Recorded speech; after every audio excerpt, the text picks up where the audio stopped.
What is good, everyone? Today is probably boot camp day 27, maybe 26. I don't know. But the point of this video is going to be on, it's kind of going to be on how to identify a problem within the market, but also like mainly it's going to be on how to identify a low probability day in the markets and when to accept, like maybe fade that trade or go for a 1-to-1 RR instead of your usual 1-to-2.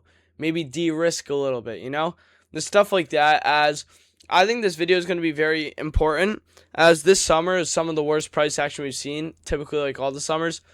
This is also my first summer, so it was really rough for me seeing this price action. I did thrive in it somehow still.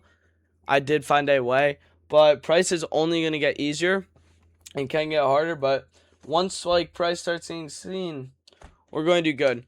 But the reason I want to talk about how to identify these low probability setups in days, or not setups, days. We're going to do setups in another video. But days is because you have to realize that is the only way to stay profitable in this. Only way. I promise you and promise you. Only way. Why? Because like, bro, if price is like this, why are you trying to long in this fucking range? This range, and you're telling me you're trying to long? Versus if you could identify that and then maybe wait for another session, price could look like this. And you catch all that, like, yeah, that still looks like chop from your zoom, but like that's a bigger range, Now, with that said, what to look for in a low probability day? Now, number one, look for chop. Are we chopping? Is price making moves? Is price delivering? Are we forming fair value gaps, and are we respecting them or not? Or are we hitting them inversing, hitting inversing?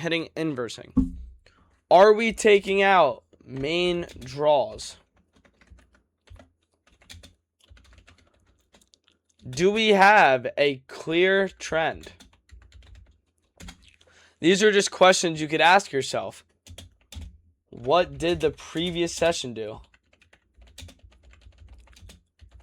Did it chop? Did it manipulate? Did it distribute? Do we have news? Do we have news? This is the type of stuff. What day is it? What day is it? Now let's just dive into all these things. Number one, chop. What to look for in a low probability. I'll show you in examples in the charts, but chop is pretty self-explanatory. It's just going to be like this. It's literally going to look like a fucking Swiss barcode. Now, I could show you a lot of examples, as that's how price has just been recently. So let's get right into that. I should probably go to the 1 minute time frame. Oh god, that shit's up there. So if we zoom in on the 1 minute, what is chop? Well, first, this is chop. See how it's like a barcode? We're not breaking this range. We're just saying up, down, up, down, up, down, up, down. We're literally doing nothing. That is how you're going to identify it. So how you're going to identify in the market is, for example, let me go to yesterday. Yesterday was a day where I faded trading, as there were no trades for me. So you see how all we just do is chop here? So this was chopped for around 40 minutes, 1 hour almost. Now, when you are seeing this, it doesn't even matter. Don't say, oh, I'm just going to be patient. It'll break out eventually. No, fuck that. Get the fuck off the charts. Go enjoy your day and call it a day early. Why do I say this? Well, I say this because, look, after this first move, this was a long that probably could have hit. It was a pattern trade, though. So if you take this and you get stop hunted immediately, and then you're re-presented with a long, and you get another stop hunt, and you're presented with a short, and you get a stop hunt, why are you trading? This is gambling. How are you supposed to know which one in this setup is actually going to work? You're not. You're gambling. There's no clear draw. You are gambling. So that is the first thing to look for. Now, second thing to look for. Shit. Second thing to look for.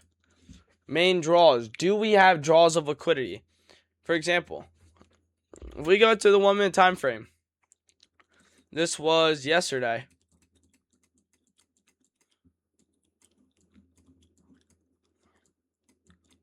If we go to right here, tell me what you guys see. What is this candle? This candle was a data wick. Joey, how do you know that? Jerry. Well, it's just, look at these wicks. Do these wicks look normal to you? No. So right here, we have a what? Data wick high. What do we have here? Data wick low. Now, these are obviously draws that both are going to be very volatile and should get hit and open, right? Now, you're going to tell me that on the first minute of open, the first candle, in literally 5 seconds, we took out in one candle data wick highs and lows. We just took out our two main draws for the whole day and all the sell side. That's another thing. If it's randomly take your candles out, you just have to understand it's a low probability. You're probably not going to get an entry. I mean, look, we went 100-point candle and then we just chopped for the rest of the day. You know? Now, let's go back up.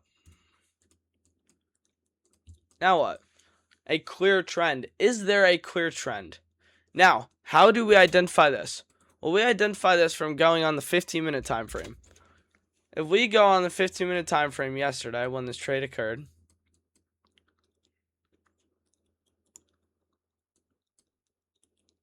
right here.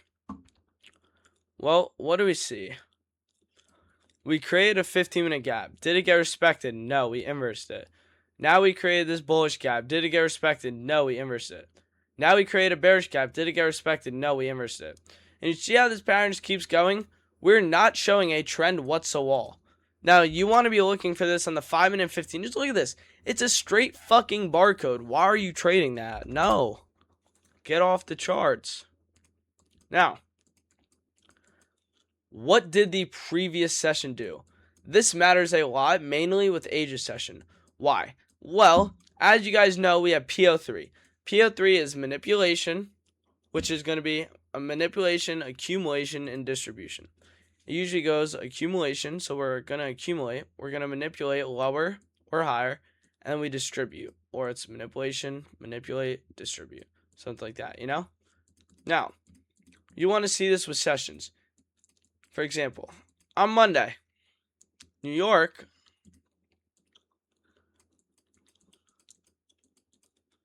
Oh, God. Sorry, boys. On Monday, New York clearly accumulated. Just chopped, right? So now, Asia opens right here. What do we see? Asia immediately manipulates now lower after more accumulation. I caught the manipulation move. But we immediately manipulate and distribute all the way up. Right? Now... you wanted to see, did New York overall accumulated. So now is Asia going to manipulate and then maybe London distributes? That's just another thing to have in your mind. Now, have in your mind, do we have news? There's a few levels with this. Some people say don't trade news. Some say do trade news. I personally, it depends on the news. If it is FOMC, I won't trade that day really on my main accounts, maybe eval onlys. That day is just so highly likely just to be chop. Another news I don't like to trade my accounts on is OPEX. This is when the options close. It happens on the third Friday of every single month. Now, other newses are like CPI, PPI, NFP. Those are all newses you just want to have in the back of your mind. Now, non-farm employment, that's NFP, by the way. Consumer Price Index, and then PPI, I don't even know. Product Price Index, let's see.